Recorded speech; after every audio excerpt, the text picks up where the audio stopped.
I don't remember the faces of my biological mom and father. I can see their figures, but I don't even remember what they look like. They were the only people who believed in me because of my vitiligo, a skin condition that causes patches of my skin to turn white. And in my village, because of this, they thought that I was the devil's child. I was so angry at the rebels for killing my father. My mom, she just didn't know what to do, so she ended up giving me most of the food, and she ended up starving to death. I was 3 years old. In the orphanage, we were taken care of by aunties, but these aunties had their favorites. Number 1 got the biggest portion of food and the first choice of clothes. Number 27 got the smallest portion of food and the last choice of clothes. I was number 27. Every day in the orphanage, I was starving. I've never felt so alone before. I remember they told me who would want to adopt the devil's child. And one day, the big wind threw a magazine right onto the gate at the orphanage. I reached out and I grabbed it. And I saw something. This amazing creature, this person I've never seen before. She was on her tippy toes and in this beautiful pink costume. She had never seen anything like that before and wanted to know more about the woman from the picture. She showed it to a beloved teacher. And she explained to me she was a ballerina dancing ballet. And that's what I wanted to be, ballerina. And it was not just the fact that she's a ballerina, it's that she looks happy. And I wanted to be happy. I'd always go on my tippy toes every day and practice just like the ballerina. I thought maybe one day, with everything going so well, I finally had somebody who cared about me. Maybe one day I could be this ballerina. Teacher Sarah cared about me so much, and she knew how important it was for me to get a good education, so she would always give me extra lessons. After a few extra lessons with Teacher Sarah, we started walking towards the orphanage gate. Me, of course, talking about that ballerina and how I couldn't wait to be her. But then, all of a sudden, 2 rebels were walking towards our gate, a child rebel lagging behind, and a truckload of them turning around the corner. They saw that Teacher Sarah was pregnant. They wanted to know if it was a girl or a boy. And so they decided to find out, and they cut her stomach open. The little boy thought he should try to copy the older rebels. He took his machete out and cut my stomach. When I got stabbed, I was really hoping. I felt very much alone. I really wanted to die.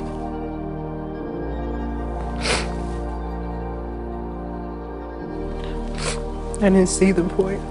I didn't think I would have anything good. This is when I realized it was much easier to not care about anybody because they always die and leave me. At the same time, more than 5,000 miles away, Michaela DePrince was struggling with her own void, an equally unimaginable one, the loss of her children.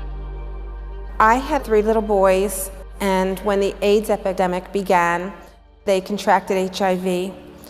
Michael died at the age of 15. My son Cubby died at the age of 11.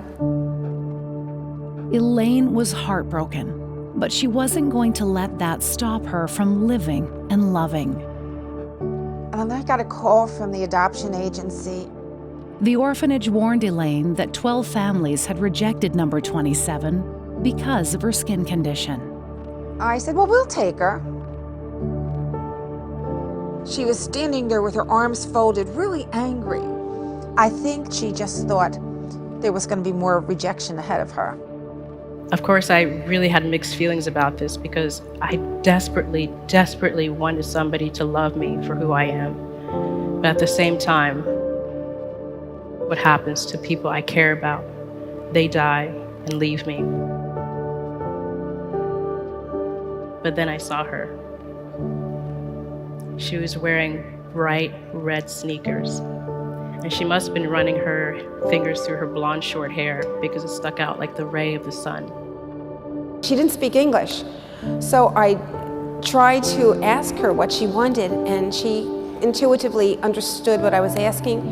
And she stood on her tippy toes, her little naked toes, in the middle of the floor, put her hands above her head, and walked on her toes. Next thing I know, she ran into the bathroom and came running back with a magazine photo of a ballerina on point. And she understood, and she said, "You will dance." Going to a place where all of a sudden everybody loves you, you're wondering why. But I thought I was this monster. Why would you love me? Because I look horrible. I thought I looked like a monster. Once we were in the United States, my American mother kept her promise and drove me to my very first ballet class. I remember my first show. I was terrified because I thought, okay, well, if people can see my spots, that meant I could not become the ballerina I wanted to be. So I asked my mom, like, can you make sure, if you see it, let me know. And I said, no, not really. They look like pixie dust. And she says, oh, good. Now I can be a professional ballerina. I had such a big family, and I was surrounded by so many people who didn't care about what I looked like. They just cared about the fact that, I was part of their family. Just the fact that I was able to be myself, it was such an amazing feeling to feel like you were free. My parents were able to convince me that even though the people I love may die, their love will always stay with me. For once, I was very happy finally.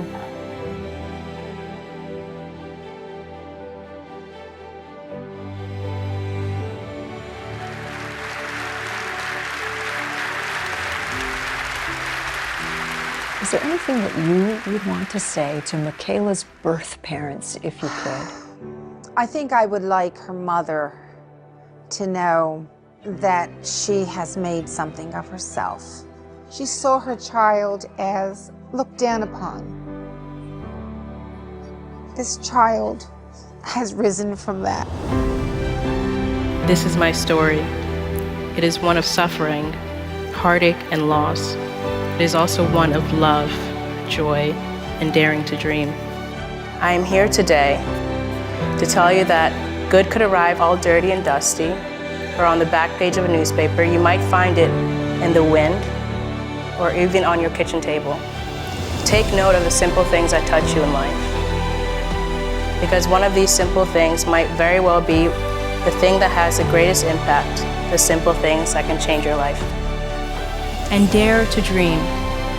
No matter what circumstances you are under, no matter how poor or how sad you are at any given moment, don't be afraid of living and loving. Believe. I had to go through the forest because I already have started to see people around the road who were angry. Immaculate's father told her to run to a minister's house 3 miles away and to beg him to hide her. The minister was a Hutu, a member of the majority tribe that was killing the Tutsis. But he'd been a friend of the family's